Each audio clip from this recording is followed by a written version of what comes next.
Bom dia, pessoal.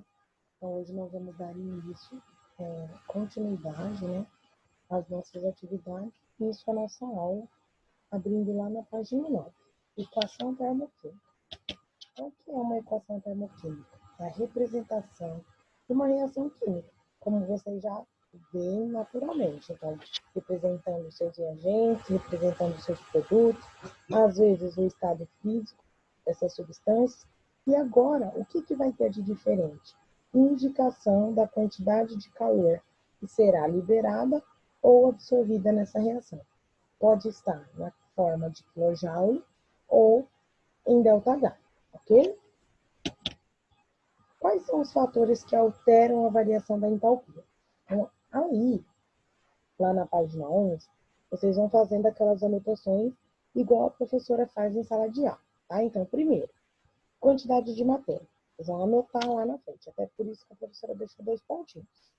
Variação da quantidade de mols também varia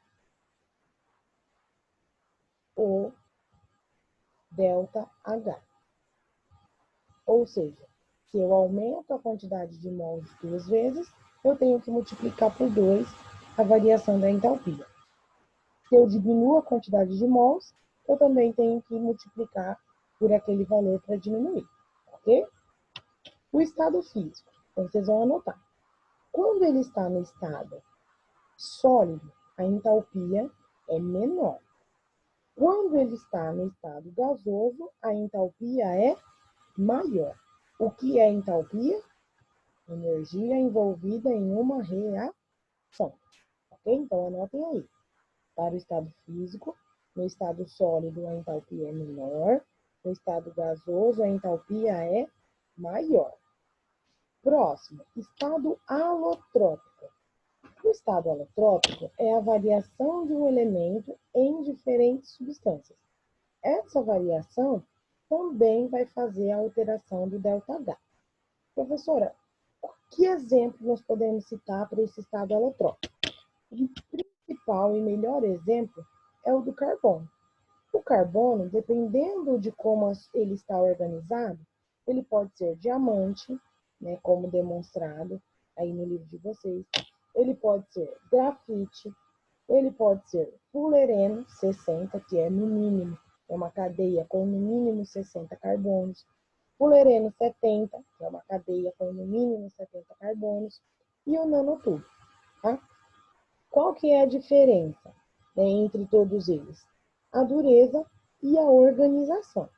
Então, a resistência e a organização dos carbonos é que vai diferenciar todas essas substâncias que o carbono pode produzir.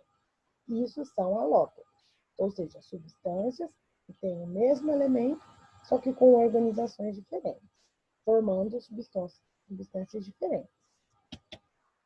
Lá na página 14, molécula em forma de bola de fogo é encontrada no espaço. Astrônomos detectaram as maiores moléculas já encontradas no espaço em uma nuvem de poeira cósmica ao redor de uma estrela. As moléculas têm a forma de uma bola de futebol. São formadas por átomos de carbono.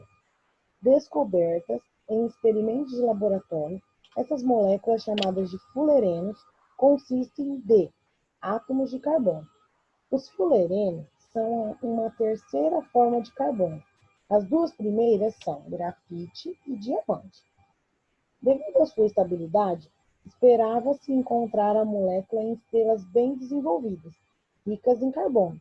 O elemento forneceria a matéria-prima para a molécula, e sua estabilidade impediria sua queda pela radiação interestelar.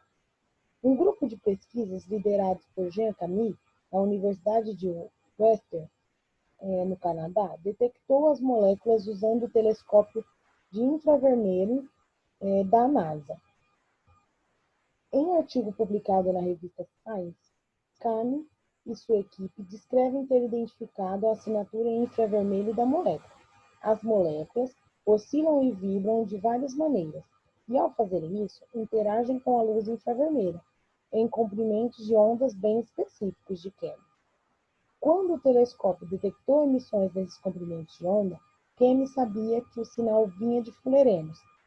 Harry Croto, professor da Universidade Estadual da Flórida e Nobel de Física em 96, pela descoberta dos fullerenos, comemorou a descoberta. Esse avanço entusiasmante fornece provas convincentes de que os fullerenos, como sempre suspeitei, existiram desde tempos imemoriais nos recantos escuros da nossa galáxia. O sinal originou-se uma estrela diária, no hemisfério celestial sul, a 6.500 anos-luz de distância. Então, ele mostra a importância da descoberta, né, desse composto, desse alótropo do carbono, que gerou um prêmio Nobel de Física para Harry Croto. Tá? Professor, existem outros alótropos? Sim. O oxigênio também tem alótropo, também é de suma importância para o nosso desenvolvimento. Então, o primeiro alótropo do oxigênio é o O2, na forma de gás oxigênio, que tem suma importância para a nossa atmosfera e para a nossa respiração. E também na forma de O3, que é chamado de gás ozônio, que é aquele que está lá na nossa camada de ozônio, que tem por função proteger a Terra da radiação infravioleta.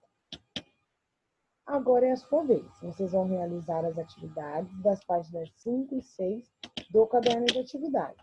Após terminar, enviar as fotos para a professora, ok?